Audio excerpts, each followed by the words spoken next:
Hey everyone, welcome back to our fall season of the creative season. We're painting leaves today, and I am super excited to paint with you guys. I have gone out and collected some leaves just from around where I live. We don't have the super fall colors yet. It's still a bit early for us, but I hopefully put this in a little bit closer. You can see the shapes of this one. We've got some green going into the gold. I've got this, I believe this is a maple leaf here. But one of the things I like to do when I go and gather things to look at is because my mind, I often forget what the leaves actually look like. I forget the fact that really there's none that are evenly shaped. They're all very different shaped. They're not evenly sided. There's a lot of shadowing. Even looking at this maple leaf, and you see how far the edges of the leaf go down inside in between. So grab some leaves if you have them, or pull up Pinterest or some images off online and find some really nice leaves that you can use for inspiration. As you're going to see, I'm not going to use the colors necessarily. I'm going to change those up a bit, but we're going to just make some really fun loose leaf watercolors. And hint, hint, and just a sneak peek to what's coming up next is I'm going to be using these for a collage project, which you can too if you want to come and join us. That would be a lot of fun. I'm going to do a couple of different techniques. So one of the ways is I've done the outside of this one already first. So I'll pull it back just a little bit so you can see that. I have not painted the leaves, but I have painted around the edges. And on this one of these ones, I will paint the leaves first and then the edges. So I'm letting that one dry. We'll go ahead and get started. I've sketched very, very lightly, and I took a few minutes just to get some shapes. And so if you need to pause and do some sketching, go ahead and do that now. I've already got some paint ready to go, and I'm not going to be using any greens today. I'll be using lots of yellows, browns, oranges, and then even some purples as well. One of the things I'm going to do is I'm going to be doing some outlining and then dropping in other colors of paint. So hopefully come back up again so you can see that. Sorry about that. Right up here.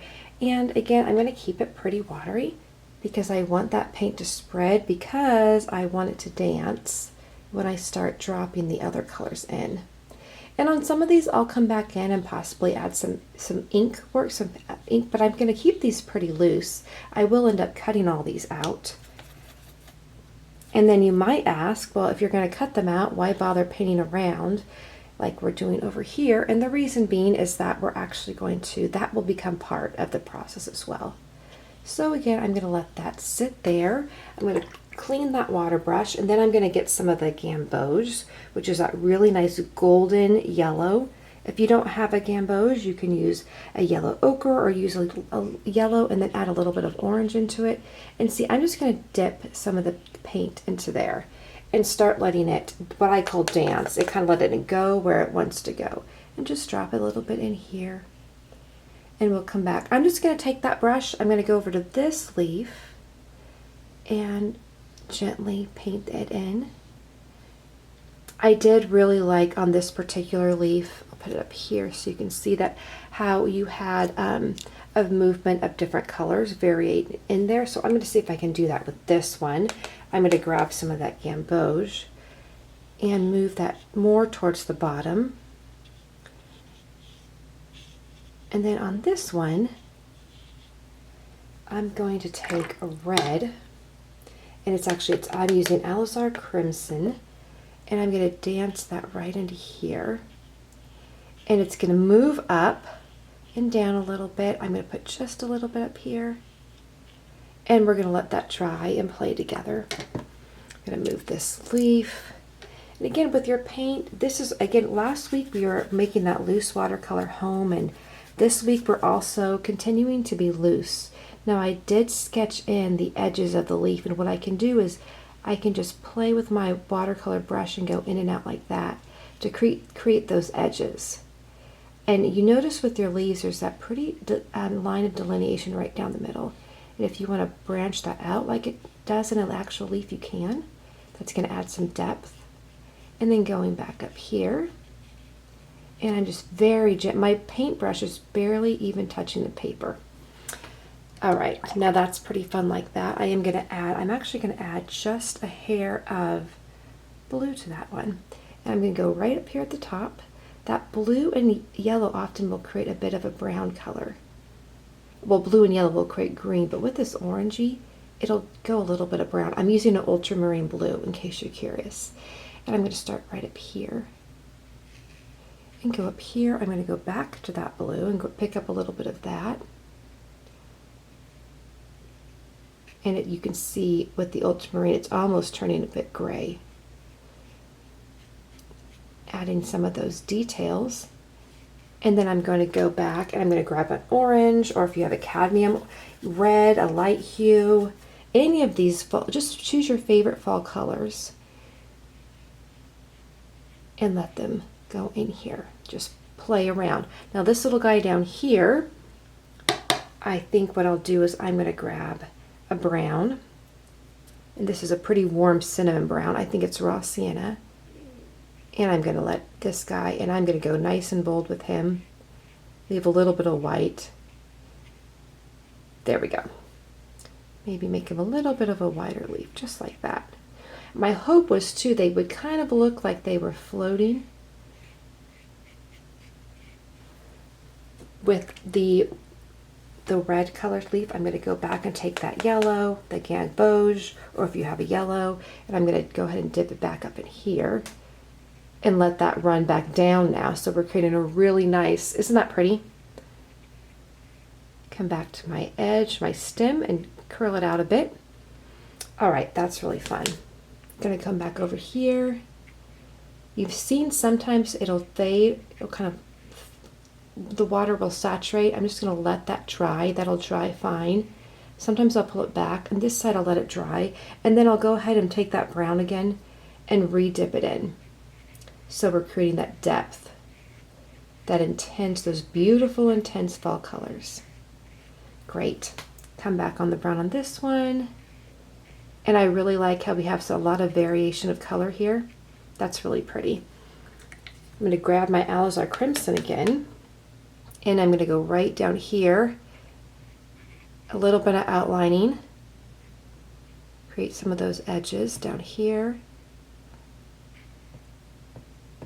Just a little bit. Okay, that's great. I think I'm going to even come back on this one and just a little bit right down the middle, and then just let the paint go where it will. Now for this guy down here, those are two of the maple branches. I know that's not hard to see. It's hard to see the sketches. It had been a different sketch. I erased that sketch. So now what I'm going to do is with those maples, I'm going to grab a nice bold orange. If you don't have an orange, grab a red and yellow. If you have an orange but you want it more bolder, grab some red and add it to your orange. I'm going to do that a bit. So if you look at my palette here, what you have is I have this cadmium orange over here. I took a little bit of alizarin crimson and I added over. This is a lemon yellow. That's a gamboge. So you see I have quite the color, warm colors, and I can always warm that up and let them mix here too. Sometimes I can mix them on the palette, and sometimes I like to mix them right on the paper. So I'm going to grab that red, or really the orange, the dark orange mixed with the crimson. And I'm going to go in here and I'm going to just play along the outline. Again, keep it in mind how deep the inside ridges go. It's always interesting what creates that distinct look with each of those leaves. And this is something too, I had done this a couple of years ago where I took a full sheet, I think it was like a 9 by 12, and did a bunch of sketches of the same leaf over and over and over. Of course, as you sketch and paint, they don't look alike. And I just spent a while just painting it, just painting all the leaves. It was very relaxing. It was really quite pretty. And then I could decide either I want to leave it as is, you could frame that, you can cut up at the leaves and put them in cards that you're mailing out. You could cut it into multiple ones, use it for collage projects. There's all sorts of things you can do with these pattern style watercolors. Really a nice project too. I think getting the variety might help your kids if you're doing this with kids. I know when I paint with my nephews, they are so fast, so I have to have a lot of different options, right? Okay, and you see that the crimson didn't show up as much as I wanted it to, so I'm going to go ahead, get some water on my brush so it's not too bold, dip it in the crimson, and then come back and just let that go in here, right in the middle. And I'm going to, on this side, pull some of it. Our leaves are not this bold colored yet, but I am thinking of in October when they will be later in the month. That's going to be just so fun. I'm going to grab some yellow, and keeping that yellow pretty water, I'm also going to dip some yellow. Just when I just lived in Boston for just 1 year, so I saw one fall, and boy, though, I think I was driving from New Hampshire to Connecticut, and up and down that highway, it was just miles of trees, and they were I called it a flame with color. They were beautiful. All right, I'm going to go up here now. I'm going to smooth this back a bit. So this is drying very nicely, really nicely. I'm just going to come back and I'm going to add a little bit of yellow in here, that gamboge orange yellow. Put a bit in here, this guy, and then down in here, just on the bottom to maybe show a little bit of the shadowing. I'm going to take my brown just a little bit. And if, you know, with watercolor, it's so easy to rinse your palette. So if you mix all the colors up, no big deal. It's just a problem if you see that they're getting muddy. I'm going to come back here and do some edges on my leaf, just like that. Okay, now I'm going to come back and I've got this guy to do. Now with that, the crimson that I put down as the border, I think I'm going to make all of them brown and yellow. So I'm going to grab a yellow, just for the beauty of contrasting colors. And if your colors don't kind of dance together when you drop the other one in, add some more water. Sometimes it's too much saturated with paint and not enough water. So now that I go like that, and then over this one over here,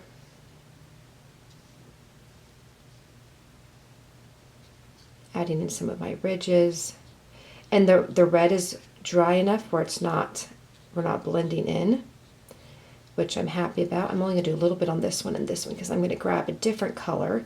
Now I am going to go ahead, grab that brown, and you notice I'm using the same paint brush with all of this. I'm not changing. This is the round and it's a size 10, but you could do it with whatever size you need, but you don't need a bunch of paint brushes. All right, and we're going to drop the brown in there. I'm going to get some more brown. And I'm going to come back over in this one, make my stem. And these are coming along really nicely. Now, to do something wild and crazy, I'm going to grab a purple. So either mix up some blue and red. If you wanted to grab a blue and mix in some of your alizarin crimson with it, that's going to make a nice purple. And whatever you have available, and I'm going to dip it into this one. And there, purple, plum, fuchsia, those are all part of the fall palette, although we don't often think about them. I'm going to come up with that stem here. And purple and yellows go very nicely together. I'm going to let that dry and then drop in some more yellow. I'm going to go ahead and take that purple again, and I'm going to come up on this one and just in my stem, and then see how that paint, isn't that pretty? You can move a little bit closer in. I'm going to move this back a bit so you can see that. And you can see right here where I added just a little bit of purple and then a little bit down here. And it just eats it up. It creates a really, really nice effect. All right, just a little bit of purple in this one, just a hint. You can't hardly even tell it distinctly. You just see it blend together. And it doesn't get muddy. It could get muddy if we add too much, and I've certainly done that plenty of times. All right, I'm going back in with that yellow now, and I'm keeping quite a bit of water on the brush. And then I'm going to come back and I'm just going to dab that in here. Come back in this one. And I'm probably pretty much finished with this one. Because I chose some really intense colors, I'm going to let that play and dry and not mess with it too much, because I could risk going too deep, too much color.